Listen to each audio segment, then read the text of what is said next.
અલ્તાફભાઈ સાહિલી, સદસ્ય ગ્રામ પંચાયત ધાંટવા. શું આપની સમસ્યા છે? અમે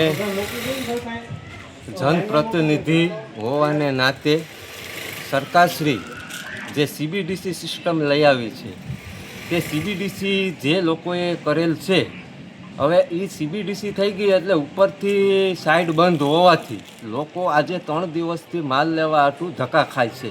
પોતાનું કામ ધંધા છોડી અને રાશન લેવા માટે આવે છે, પણ સીબીડીસીની સાઇટ બંધ હોવાથી રિટેનરને મૂંઝવણમાં છે.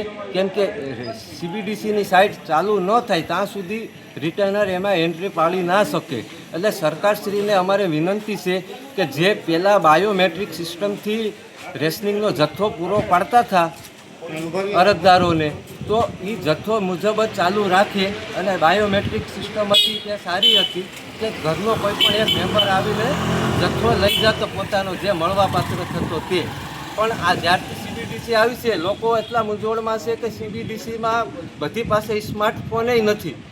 ઘણા અશિક્ષિત લોકો છે, બિચારા અભણ છે, એ બધી આમાં અસમંજસમાં છે. એટલે હવે આ સીબીડીસી જેના થયા તેને માલ મળવામાં ધક્કા ખાય છે, તો હવે જેના નથી થયા તે પણ સીબીડીસી કરવાની ના પાડે છે. એટલે સરકારશ્રીને મારે વિનંતી છે કે આમાં સમીક્ષા કરવામાં આવે, આમાં એનું જે કંઈ ચિંતન કરી અને પાછું જે બાયોમેટ્રિક સિસ્ટમ છે તે ફરી ચાલુ કરવામાં આવે.